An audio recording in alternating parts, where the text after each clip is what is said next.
ભાઈ અમારે આ ગટર લાઈનો જે છે તેનું પાણી આગળ જતું નથી ચોમાસામાં.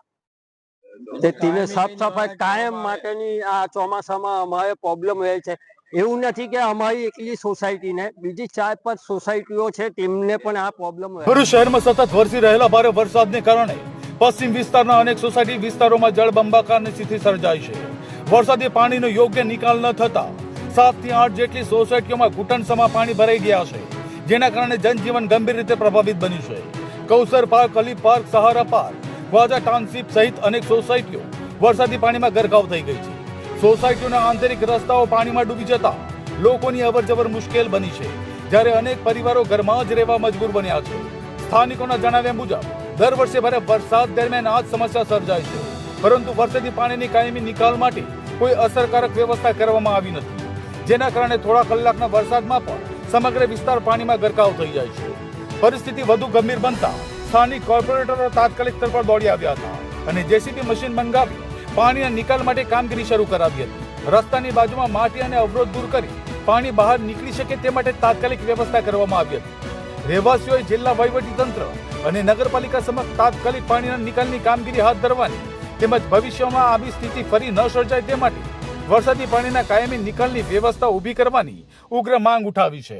છેલ્લા 2 દિવસથી અવિરત વરસાદ વરસી રહ્યો છે.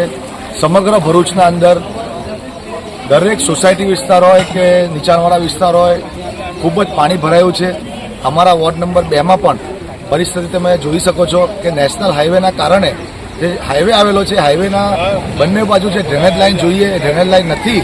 તેના કારણે હાઈવેનું તમામ પાણી સોસાયટીઓમાં અંદર કહી શકાય કે ભરાઈ ગયું છે. ગઈકાલે પણ અમે એસડીએમ સાહેબને, ચીફ ઓફિસરને રજૂઆત કરી હતી. પોતે chief officer Shri, SDM Shri visit કરવા આવ્યા હતા. એમણે પણ અમને આશ્વાસન આપેલું છે કે આવનારા દિવસોના અંદર આ કામગીરી કરાવવામાં આવશે. પરંતુ હું કહેવા માંગુ છું તંત્રને કે જ્યારે હાઈવે ત્યાંથી જતો હોય અને હાઈવેની પાણી જ્યારે સોસાયટી શહેર વિસ્તારમાં આવતું હોય તો હાઈવે ઓથોરિટીને આપણે કહીએ કે તમે તાત્કાલિક પ્રોજેક્ટ પાસ કરો અને હાઈવેની આજુબાજુ બંને બાજુ તમે ડ્રેનેજ લાઇન, બોક્સ, ગટર લાઇન તૈયાર કરો. અને સોસાયટીના અને નવી જે સોસાયટી બની રહી છે એમના બિલ્ડરો અને ડેવલપરને પણ હું કહેવા માંગીશ કે તમે સોસાયટી ડેવલપ કરો છો તો સોસાયટીનું પાણી, વરસાદી પાણીના નિકાલ માટેની પણ તમે વ્યવસ્થા કરો. કેમ કે ઘણી બધી સોસાયટી એવી છે ત્યાં વરસાદી પાણીનો નિકાલ નથી. એટલે જે આ કામગીરી છે તંત્રએ વહેલી તકે હાથ ધરવી જોઈએ. એની સાથે સાથે સમગ્ર ભરૂચના અંદર પાંચબત્તી હોય, કસક હોય કે પછી ફુરજા હોય, દાંડિયા બજાર હોય, વેજલપુર હોય કે બાયપાસ હોય, તમામ વિસ્તારના અંદર આજે પાણી ભરાયેલું છે.